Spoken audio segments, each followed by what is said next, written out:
I'm back again with another really interesting coding interview question video. And guys, this is one of the top interview questions in Leetcode and it has been asked in multiple companies, and today we are going to solve it right here in this video. Guys, this is part of the easy question list, and as you guys know that I do a lot of coding and programming related content, and if you like my content guys, then please do subscribe to my channel, hit the bell icon for further notifications of my new videos. And also guys, please do not forget to give this video a big thumbs up and share it with your friends as well. Also guys, I love to hear from you, so please put down your comments, suggestions, feedback, and anything you want to say to me in the comment section below so that I can address them later. And guys, without wasting any time further, let's get started. So let's first read the problem statement, which is pretty straightforward guys. Basically, we are given two sorted lists and the keyword here is sorted. So we are given two linked lists which are both sorted and we have to merge them. So for example, we are given 1, 2, 4 and 1, 3, 4. So if I merge these two lists, and I have to create a merged sorted list. So 1 and 1 will come here, 2 is smaller, so 1, 1, 2, and then it is followed by the next character which is 3, 3 is followed by 4, and again 4 is followed by 4. So here are some other examples also. That means if there are two lists which both are empty, we simply will return an empty list. If there is one empty list and another non-empty list, then we will directly return the non-empty list. Another thing that are the constraints are that the number of nodes in both the list is in the range from 0 to 50 and node value is from 100 to -100 to +100. But the main that both the lists are in sorted order.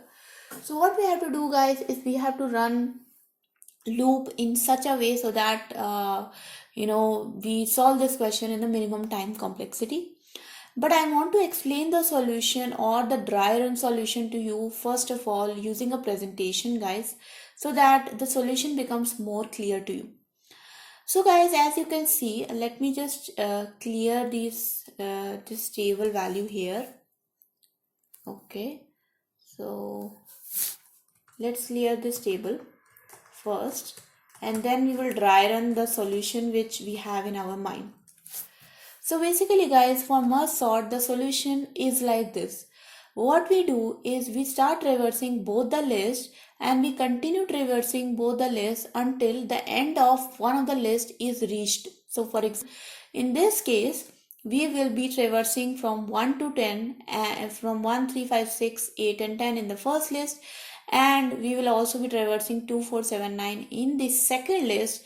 But definitely guys, you can see that the second list is having less number of nodes, so it might be finished earlier than the first list. Or you can also say that the second list is having the smaller node 9 here and the first list is having the bigger node 10. So definitely when we will be traversing the list, this list will get finished earlier than the first one. So let's think about the solution now, how the code will work. So basically, let's assume that my pointer to the first list is at 1 and my pointer to the second list is at 2. So what we will do, we will basically compare the first element of this list with the first element of the second list, and whichever the element is smaller, we will simply put it in the resultant list. So let's say 1 is placed here in this bucket, and because 1 is placed into the bucket, the pointer of the first list will move to 3, but because 2 was not moved into the bucket, so that's why the pointer of the second list will still remain at 2. Now we will compare this 2 with 3. That means the pointer of the second list is now again compared to the pointer of the first list, and this time 2 becomes the winner because 2 is smaller than 3, so 2 comes into the bucket. And now we can move the pointer of the second list from 2 to 4. That means the second element. And the pointer of the first list will not move because 2 was smaller than 3 and 3 was not placed into the bucket. But now this time our pointer is at 3 and the pointer of the second list is at 4. So 3 comes as a winner and 3 will be placed into the bucket because 3 is smaller than 4. Similarly guys, we will compare 4 with 5 and this time 4 will come into the bucket. Now we will come to 5 here and the pointer of the second list will be at 7. So if we compare 5 with 7, we will see that 5 is smaller than 7. So 5 will come here and the pointer of the second list will not move. It will remain at 7. Now the pointer of the first list will come at 6. If we compare 6 with 7, again 6 is smaller. So the pointer of the first list will further move at 8, but the pointer of the second list will remain at 7. And now when we will compare 7 with 8, this time 7 comes out as a winner because 7 is smaller than 8. And finally the pointer of the second list will move to its last position, which is 9. And when we compare 9 with 8, you will see that 8 is smaller. So 8 will come here. And finally when we will compare 9 with 10, 9 is smaller. So 9 will come here. Now guys, we cannot move further the pointer of the second list because the second list is completely traversed. It's completed. The next pointer of 9 is basically null. So we cannot move this list forward. So at this point of time guys, we will simply break our while loop, and now the first list is still not fully traversed. So now we will start traversing the list which is not fully traversed, which is still having some value in it, which is still not at null. So the pointer of the first list is still not at null. It is at 10. So that is why we will complete the traversing of this list and we'll fill the resultant list with 10, and finally both the pointers of both my list will come at null. That means both of them are completely traversed, and at this point guys, we will return the head position of my resultant list. So I hope guys this dry run solution is kind of clear to you, and now I can move to the implementation part. So the implementation part we will be doing in Java guys, but definitely you can choose any language of your choice. Let's see how we can implement it. So I will create a node here, new head, which will be the new head of my resultant list, and there will be one node called as previous node, which will be just pointing to the the next pointer, okay, or the previous node which is still there in the list, just for comparison purposes. We will explain how it will work, okay. So now I have got two lists, L1 and L2. Let's run the loop from while L1 is also not equals to null and L2 is also not equals to null. So while both the lists are still having their pointers at some value, we will complete this loop. So now let's compare. If L1.val is less than L2.val, that means L1 is smaller. So what we will do guys, we will simply move you will create a new node basically. So let's create a new node outside this if. So node equals to new list node, and we will set the value of this node. Val becomes equals to L1.val, and we will move the pointer of L1. L1 becomes equals to L1.next. But we will not touch the pointer of the L2. L2 will still remain at its position. Now comes the else part, in which case L2, the value of L2 is actually smaller than the value of L1. In that case, we will simply do the reverse guys. We will assign the value of the node to L2.val, and instead of incrementing the L1 counter, we will increment the L2 counter. Okay. Now guys, what we will do, we will check if the new head of my list is null or not. That means if my new list is already created or if it is still null. So if the new head is null, what we will do guys, we will simply assign the node to new head. So new head will become equal to node, and my previous pointer will become equals to new head. Okay.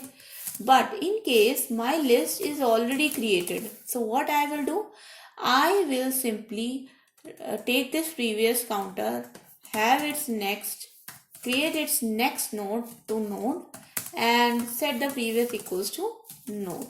So basically guys, Previous is kind of a node. So I will show you in the presentation again. So basically previous is the counter to the, or the pointer to the resultant list. So when the new head will be created, the first node will be created. That means this one will come. New head will also point to this position and previous will also point to this position. But after that, previous will continue to fill more and more nodes by going further and setting previous equals to node, and previous dot next becomes equals to null. So it will continue to, go forward, but the value of the new head will remain here, and in the end we will return the new head value. Okay. So guys, after this while loop is completed, what will happen? Simply one of the list which is shorter than the, or which has lesser value nodes than the other list, that will completely get traversed, and that will simply be placed into my new head list or the new list. Now if any of the list is still having some nodes left, so for example, if the pointer of L1 is still not at null, it is still at some value, we will actually do the entire same thing again. So we will just see if the new head is null, then we will simply create the new head and assign its value as L1 dot value, and yeah. So we will basically, just copy paste the list L1 to the new list. So while L1 is not equals to null, list node is equals to new list node dot val equals to L1 dot val, and just check if the new head value is null or not. If it is null, assign new head to the new node. If not, assign the previous next to the new node. Okay. And in the end, just increment L1 becomes equals to L1 dot next. Okay. I hope guys this is clear. We are just copy pasting the remaining L1 list to our resultant new head list. Okay. Now we have to do the same thing with L2 also. Why? Because obviously we have two lists and there is no guarantee if L1 will be shorter than L2 or L2 will be shorter than L1. By shorter I don't mean shorter by length. By shorter I mean shorter in the value. So if one list is having like all the smaller values, it will just get finished first. Okay, so that's the thing. So now guys, both the lists are completely copied, and in the end you just have to return the new head. Okay, so now let's run the code guys and let's see if it works or not. And you can see guys that our answer matches the expected answer, and now I will simply submit this code to see if it actually gets submitted. And you can see guys that our result is accepted. And now let's see a little bit of details about our solution. And yes guys, so we can see that our memory usage beats 9.02% of Java submissions, which is not that great, but definitely it is a accepted solution, and it is a kind of a very well known merge sort algorithm as well. Not merge sort but merging list algorithm as well. And so far it's accepted, and it manages the time complexity very well also. So guys, I hope you learned something from this video and your coding practice became a little bit better. Again guys, I request you to please do subscribe to my channel, hit the bell icon for further notifications. Do give this video a big thumbs up by hitting the like button and share it with your friends as well. Please put down in the comment section below your questions, suggestions, feedback, anything you want me to do on this channel, any other content. Please do let me know. Also guys, thank you so much for watching this video. I post video every day, Monday to Friday, and thank you so much guys. Until next time, bye bye.